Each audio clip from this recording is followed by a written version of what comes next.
करते हैं बंगाल की। क्या पश्चिम बंगाल में योगी मॉडल लागू होने जा रहा है? हम ऐसा क्यों कह रहे हैं? इसके पीछे बड़ी ठोस वजह है और वो ठोस वजह ये है सीएम शुभेंदु अधिकारी के हाल में लिए गए कुछ फैसले, जिनमें सीएम योगी जैसी धार रफ्तार साफ तौर पर देखने को मिलती है। अपने शुरुआत के कुछ फैसलों से ही शुभेंदु अधिकारी ने यह साफ कर दिया है कि आने वाले दिनों में पश्चिम बंगाल में क्या होने वाला है। साथ ही शुभेंदु ने एक ऐसा आदेश दिया है जिसने बंगाल के गुंडे माफियाओं की मानो नींद हराम कर दी। आखिर कैसे सीएम शुभेंदु अधिकारी सीएम योगी की राह पर चल पड़े हैं, वो आपको बताते हैं। शुभेंदु अधिकारी ने 9 मई 2026 को मुख्यमंत्री पद की शपथ ली। पहले 2-3 दिनों में उन्होंने पुलिस प्रशासन की बैठक और कैबिनेट मीटिंग में कई बड़े कदम उठाए और सीएम शुभेंदु के ये फैसले योगी आदित्यनाथ के यूपी मॉडल से काफी मेल खाते नजर आ रहे हैं। पश्चिम बंगाल में पुलिस प्रशासन को निर्देश दिया गया है कि लाउड स्पीकर की आवाज धार्मिक परिसर से बाहर नहीं जानी चाहिए। सड़कों पर नमाज या धार्मिक सभाएं नहीं होंगी ताकि आम जनता को ट्रैफिक जाम का सामना न करना पड़े। ये यूपी के लाउड स्पीकर रेगुलेशन का लगभग एग्जैक्ट कॉपी बताया जा रहा है, जहां न तो सड़क पर नमाज होती है, न ही लाउड स्पीकर से तेज आवाज जो है वो गूंजती है। सीएम योगी ने सत्ता संभालने के बाद यूपी के माफियाओं के गुनाहों का पूरा हिसाब किताब मानो ठीक कर दिया। ठीक यही पश्चिम बंगाल में होने जा रहा है। शुभेंदु अधिकारी ने निर्देश दिया है कि 2021 और 2024 के चुनाव के बाद दर्ज 1300 से ज्यादा मामलों की फाइल जो है वो अब खोली जाए। जनरल डायरी को एफआईआर में अब बदला जाएगा और दोषियों के खिलाफ सख्त एक्शन जो है वो लिया जाए। अवैध हथियारों की रिकवरी, सांप्रदायिक हिंसा भड़काने वालों पर कार्रवाई, ये यूपी के दंगा विरोधी और केसेस रीओपन और बुलडोजर एक्शन वाली सख्ती से मेल खाता नजर आता है, जो कानून का राज स्थापित करने में मदद करता है। उधर बांग्लादेश बॉर्डर पर फेंसिंग को तेज करने के लिए 600 एकड़ जमीन 45 दिनों में बीएसएफ को सौंपने का आदेश भी दे दिया गया है। इससे पश्चिम बंगाल में अवैध घुसपैठियों पर लगाम लगेगी। ये यूपी के रोहिंग्या विरोधी और बीजेपी के नेशनल सुरक्षा एजेंडे से सीधा जुड़ा हुआ नजर आता है, जो योगी के सख्त अवैध प्रवासी विरोधी स्टैंड को दर्शाता है। अब पश्चिम बंगाल केंद्र सरकार की सभी योजनाएं जो हैं वो लागू हो जाएंगी, जो अभी तक नहीं होती थी। आयुष्मान भारत, उज्ज्वला योजना 3.0 और अन्य केंद्रीय योजनाओं को बंगाल में लागू करने का आदेश जो है वो सीएम की तरफ से दे दिया गया है। इस फैसले से टीएमसी के 15 साल के केंद्र विरोध को खत्म मानो किया गया है। साथ ही सरकारी नौकरियों में आयु सीमा में 5 साल की छूट दे दी गई है। ये यूपी के डबल इंजन गवर्नेंस मॉडल का एक हिस्सा बताया जाता है। इस बात के पूरे संकेत हैं कि बंगाल भी अब यूपी की राह पर चल पड़ा है। खासकर लाउड स्पीकर रेगुलेशन, हिंसा की फाइलें खोलना और बॉर्डर सुरक्षा योगी मॉडल से प्रेरित नजर आती है। करते हैं बंगाल की। क्या पश्चिम बंगाल में योगी मॉडल लागू होने जा रहा है? हम ऐसा क्यों कह रहे हैं? इसके पीछे बड़ी ठोस वजह है और वो ठोस वजह ये है सीएम शुभेंदु अधिकारी के हाल में लिए गए कुछ फैसले, जिनमें सीएम योगी जैसी धार रफ्तार साफ तौर पर देखने को मिलती है। अपने शुरुआत के कुछ फैसलों से ही शुभेंदु अधिकारी ने यह साफ कर दिया है कि आने वाले दिनों में पश्चिम बंगाल में क्या होने वाला है। साथ ही शुभेंदु ने एक ऐसा आदेश दिया है जिसने बंगाल के गुंडे माफियाओं की मानो नींद हराम कर दी। आखिर कैसे सीएम शुभेंदु अधिकारी सीएम योगी की राह पर चल पड़े हैं, वो आपको बताते हैं। शुभेंदु अधिकारी ने 9 मई 2026 को मुख्यमंत्री पद की शपथ ली। पहले 2-3 दिनों में उन्होंने पुलिस प्रशासन की बैठक और कैबिनेट मीटिंग में कई बड़े कदम उठाए और सीएम शुभेंदु के ये फैसले योगी आदित्यनाथ के यूपी मॉडल से काफी मेल खाते नजर आ रहे हैं। पश्चिम बंगाल में पुलिस प्रशासन को निर्देश दिया गया है कि लाउड स्पीकर की आवाज धार्मिक परिसर से बाहर नहीं जानी चाहिए। सड़कों पर नमाज या धार्मिक सभाएं नहीं होंगी ताकि आम जनता को ट्रैफिक जाम का सामना न करना पड़े।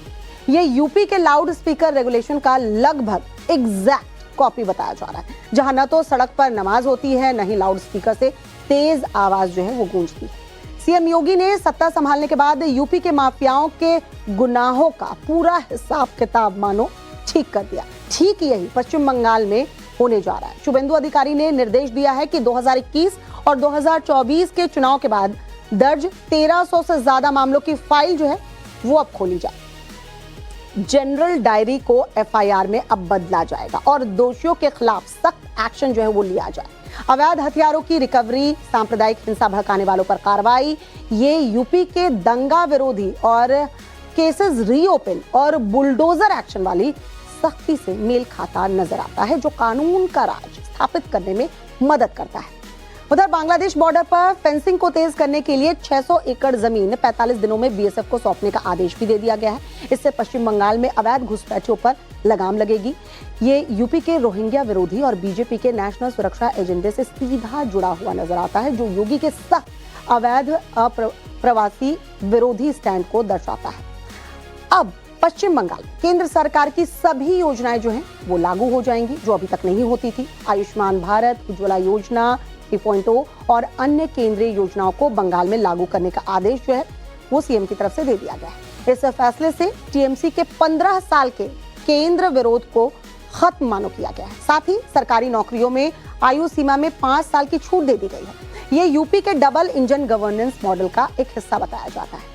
इस बात के पूरे संकेत हैं कि बंगाल भी अब यूपी की राह पर चल पड़ा है। खासकर लाउड स्पीकर रेगुलेशन, हिंसा की फाइलें खोलना और बॉर्डर सुरक्षा योगी मॉडल से प्रेरित नजर आती है। करते हैं बंगाल की। क्या पश्चिम बंगाल में योगी मॉडल लागू होने जा रहा है? हम ऐसा क्यों कह रहे हैं? इसके पीछे बड़ी ठोस वजह है, और वो ठोस वजह ये है सीएम शुभेंदु अधिकारी के हाल में लिए गए कुछ फैसले, जिनमें सीएम योगी जैसी धार रफ्तार साफ तौर पर देखने को मिलती है।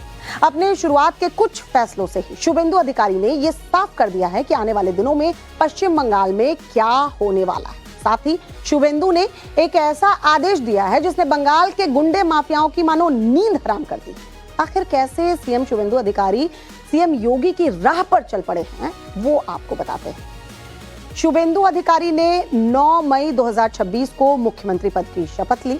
पहले 2-3 दिनों में उन्होंने पुलिस प्रशासन की बैठक और कैबिनेट मीटिंग में कई बड़े कदम उठाए, और सीएम शुभेंदु के ये फैसले योगी आदित्यनाथ के यूपी मॉडल से काफी मेल खाते नजर आ रहे हैं। पश्चिम बंगाल में पुलिस प्रशासन को निर्देश दिया गया है कि लाउड स्पीकर की आवाज धार्मिक परिसर से बाहर नहीं जानी चाहिए। सड़कों पर नमाज या धार्मिक सभाएं नहीं होंगी, ताकि आम जनता को ट्रैफिक जाम का सामना न करना पड़े। ये यूपी के लाउड स्पीकर रेगुलेशन का लगभग एग्जैक्ट कॉपी बताया जा रहा है, जहां न तो सड़क पर नमाज होती है, न ही लाउड स्पीकर से तेज आवाज जो है वो गूंजती है। सीएम योगी ने सत्ता संभालने के बाद यूपी के माफियाओं के गुनाहों का पूरा हिसाब किताब मानो ठीक कर दिया। ठीक यही पश्चिम बंगाल में होने जा रहा है। शुभेंदु अधिकारी ने निर्देश दिया है कि 2021 और 2024 के चुनाव के बाद दर्ज 1300 से ज्यादा मामलों की फाइल जो है वो अब खोली जाए। जनरल डायरी को एफआईआर में अब बदला जाएगा और दोषियों के खिलाफ सख्त एक्शन जो है वो लिया जाए। अवैध हथियारों की रिकवरी, सांप्रदायिक हिंसा भड़काने वालों पर कार्रवाई, ये यूपी के दंगा विरोधी और केसेस रीओपन और बुलडोजर एक्शन वाली सख्ती से मेल खाता नजर आता है, जो कानून का राज स्थापित करने में मदद करता है। उधर बांग्लादेश बॉर्डर पर फेंसिंग को तेज करने के लिए 600 एकड़ जमीन 45 दिनों में बीएसएफ को सौंपने का आदेश भी दे दिया गया है। इससे पश्चिम बंगाल में अवैध घुसपैठियों पर लगाम लगेगी। ये यूपी के रोहिंग्या विरोधी और बीजेपी के नेशनल सुरक्षा एजेंडे से सीधा जुड़ा हुआ नजर आता है, जो योगी के सख्त अवैध प्रवासी विरोधी स्टैंड को दर्शाता है।